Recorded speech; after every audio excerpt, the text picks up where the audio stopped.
नवदर ठाके दावत रहाए, दसवें निजगर वासा पाए, ओथे अनहद शब्द वजह दिन राती, गुरुमति शब्द सुहावणियाँ।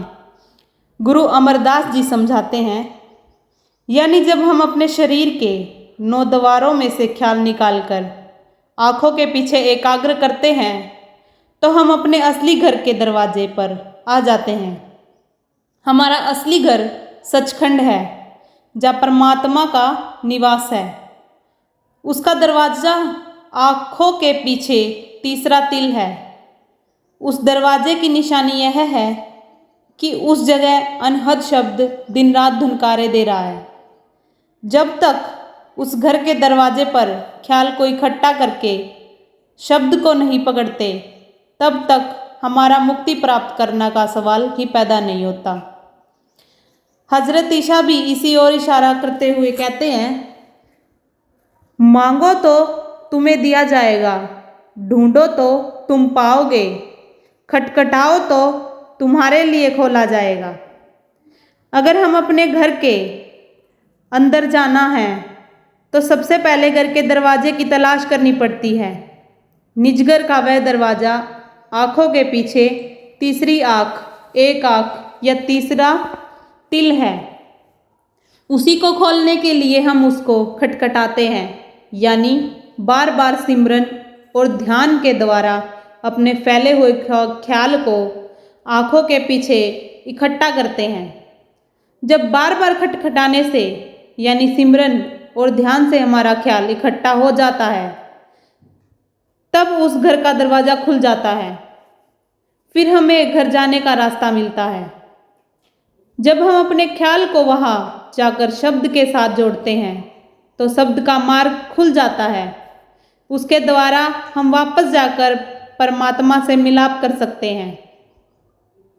तुलसी साहिब समझाते हैं, कुदरती काबे की तू मेहराब, मैं सुन गौर से आ रही दूर से सदा तेरे बुलाने के लिए। मुसलमानों का ख्याल है कि हज यानी काबे की यात्रा करने से हम नजात प्राप्त कर सकते हैं। तुलसी साहिब फरमाते हैं कि जो असली काबा है वह हमारा शरीर है। पैरों के तलवे से हमारा हज शुरू होता है और सिर की चोटी पर जाकर ख़त्म होता है। इस हज की 2 मंजिली है, एक आँखों तक और दूसरी आँखों के ऊपर। मौलवी हमेशा मेहराब के अंदर खड़ा होकर बाग देता है। हमारे माथे की बनावट भी मेहराब की तरह है।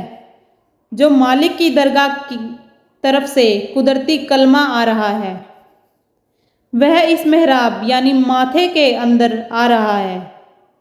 जब हम उस आवाज़ और कलमे को पकड़ते हैं तो हम उसके पीछे पीछे चलकर अपनी मंजिले मकसूद पर पहुंच जाते हैं, जहां से यह आवाज़ आ रही है।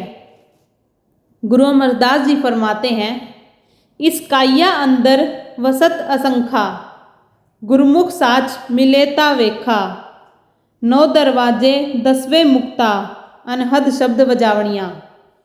हमारा यह शरीर सिर्फ हड्डियों और मांस का ही नहीं बना हुआ है और न सिर्फ 5-6 फुट लंबा मिट्टी का पुतला ही है।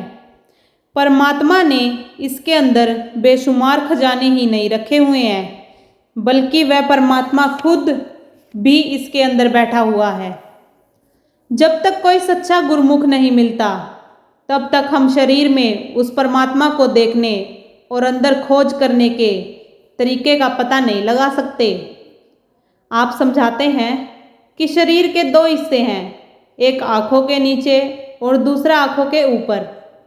आँखों के नीचे 9 द्वारों में सिर्फ इंद्रियों के भोग और विषय विकारों के स्वाद हैं। जब तक हमारा ख्याल आँखों से नीचे नीचे है, हम मुक्ति प्राप्त नहीं कर सकते। गुरु के उपदेश द्वारा ख्याल को शरीर से समेटकर आँखों के पीछे और बीच में एकाग्र करना ही मुक्ति के दरवाजे पर पहुंचना है। अनहद शब्द वहाँ दिन रात दुनकारे दे रहा है। गुरु अमरदास जी फरमाते हैं, गुर सबद मिलै से विछड़ुआ, नाही सहजे सच समावणियाँ। जब हम गुरुमुखों के जरिए शब्द को पकड़ लेते हैं तो फिर शब्द हमें छोड़ता नहीं, अपने साथ लेकर परमात्मा में ही समा जाता है। हमें उस शब्द के जरिए अपने अंदर अपने घर का रुख कायम करना है और शब्द के प्रकाश के जरिए अपने घर का रास्ता देखना है। हमारी आत्मा की जो देखने की शक्ति है उसे महात्मा नीरत कहते हैं और जो सुनने की शक्ति है उसे सूरत कहते हैं। सूरत के द्वारा शब्द की आवाज़ को सुनना है और नीरत के द्वारा उसके प्रकाश को देखना है।